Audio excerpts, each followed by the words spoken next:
กลับมาถึงบ้านแล้ว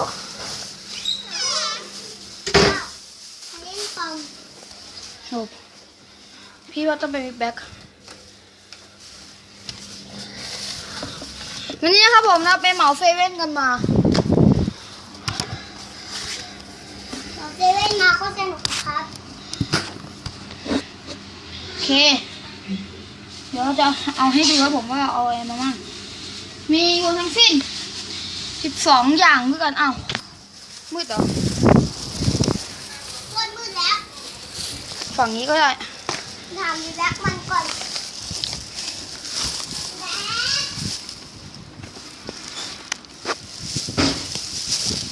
ของ11อย่างนะครับผมเริ่มด้วยห่อนี้เลยมาม่าครับผมรสสุกี้นี่นะครับผมรสสุกี้กับรสน้ำตกนะครับผมอันนี้คือซื้อ2 แถม 1โดยเราซื้อจะใช้ประจำนะครับผมบอกเลยของใช้อะไรโอเคน้ำหมดไป1 สแตมป์ครับผมเอามา2 แพ็คนะครับผมอันนี้คือสแตมป์ที่เหลือนะครับผมอันนี้คือสแตมป์ที่จะไม่ใช้นะครับใช้สแตมป์อีกอันหนึ่งเก็บไว้ไปแล้วต่อมาผมจะเป็นมาสเดโนโดเรมอนนี่ครับผมเรียกว่าโอเคโดเรมอนเหนื่อยต่อไปนะครับผมโลตัสน่องไก่ต่อมาทัวทีเด็ดยังไม่ใช่ถึงทีเด็ดน้องทีเด็ดนะครับผมมาสาหร่ายนะครับผมมาชีตะ สุดท้ายที่ขาดไม่ได้ไส้กรอกเบคอนชีส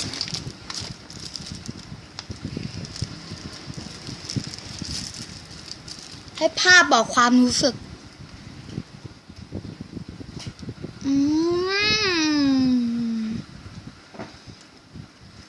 อร่อย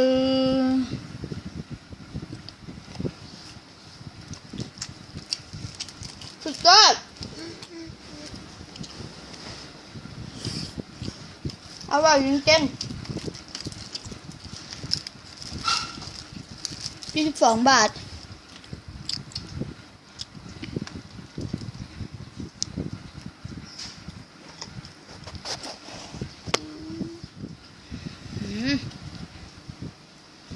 อร่อยมันคือเบคอนอย่างดีนี่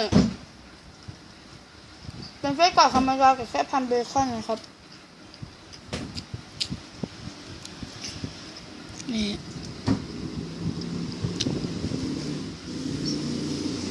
สุดยอดเบคอนนี้ผมให้9ครับจากเต็ม10ต่อมาโนตัสจัดเลย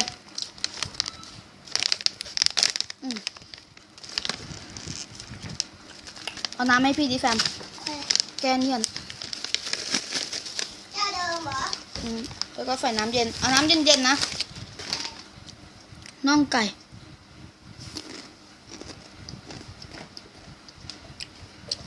ที่ซื้อมานี่ยังไม่เคยกินเลย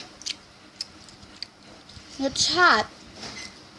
ออกเผ็ดๆนิดนึงแล้วก็จะมีสาหร่ายเคลือบมา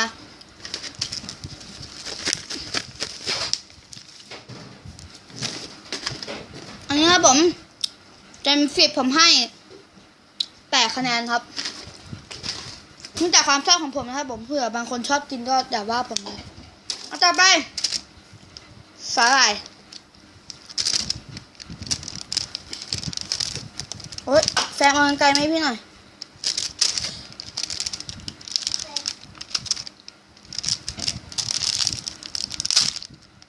เร็วกันไกลขอกันไกลหน่อยครับแซมกันไกลตัดเลยเพราะว่ามันแกะออกยากใช่ไหม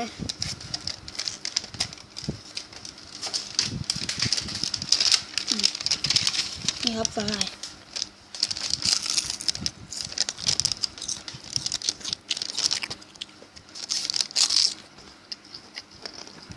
ถ้าแต่ผมเคยกินของมาชิตะนะผมไม่ค่อยได้กินอันนี้เลยก็แก่น้อย ผมไม่เคยกินเลยด้วยซ้ำอันเนี้ย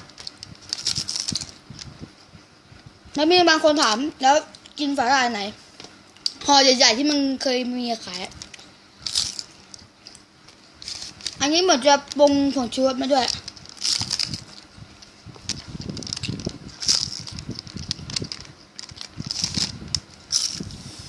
กินแบบเดียวก็หมดแล้ว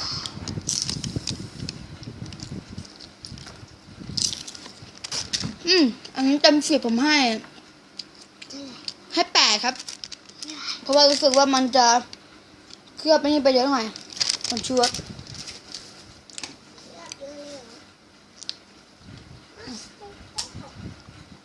ไม่ค่อยอร่อยถ้าไม่เคลือบนะในสาหร่ายแบบจืดๆธรรมดาผมอาจจะให้ประมาณสัก9 คะแนนแล้ว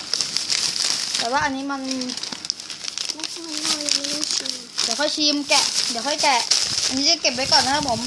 ส่วนอันนี้ของแม่จะเอามารีวิวเอามาแซมต่อไป เป็นโลก มัสเยนโนปล่อยอันนี้มันมาใหม่เลยผมไม่เคยกินเลยนะครับ เน้นคำว่าไม่เคยกินมันก็แกะยากด้วยตายแล้วฉีกเฮ้ยแกะออกมาก็มีกลิ่นแล้วอะ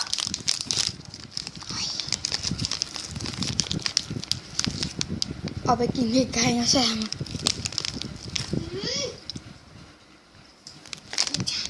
หอมมาก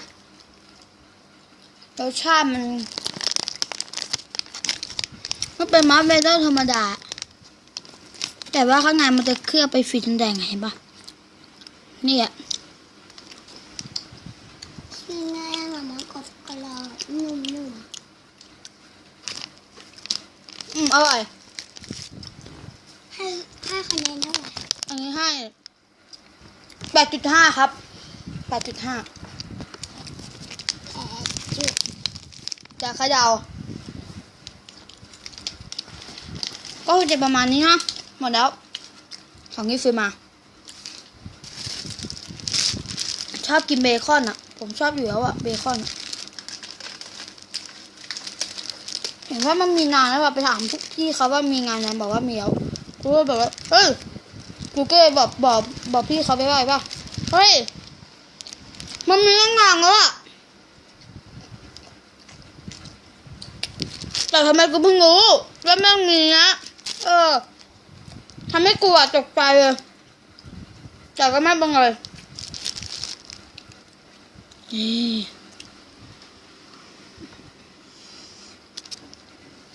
รสชาติดีเกินดีแต่มีมันเยอะไปหน่อยผมไม่ชอบกินมัน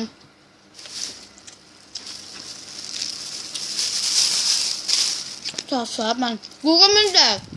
กูแดกสดๆให้พวกมึงดูเอาเปล่าถ้าเอากดไลค์ก่อน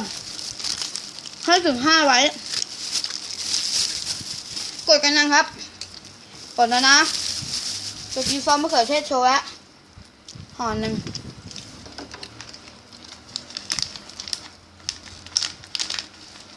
คนธรรมดาเขาไม่กินกันใช่ไหมอย่างกูอะต้องกิน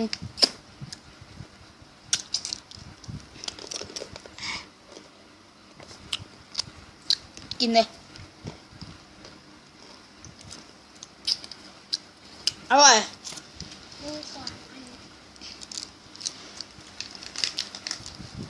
หาว่ากูตัดต่อนะนี่เนี่ยบิดออกมา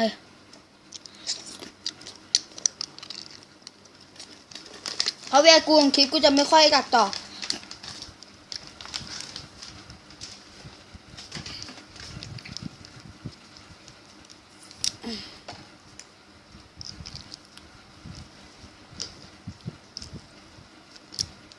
หมดแล้วเห็นไหมคนธรรมดาเขาไม่กินกันหรอกแล้วคนเก่งๆแบบกูนี่ อร่อยเอาไปทิ้งวันนี้ขอตัวไปก่อนถ้าชอบใจคลิปนี้อย่าลืมกดไลค์กดแชร์กระทืบไลค์ถึง5ไว้เลยครับผม เอาแค่ดินเดียวก่อนทีละนิดแล้วค่อยไปใหญ่โอเควันนี้ขอไปก่อนสวัสดีครับ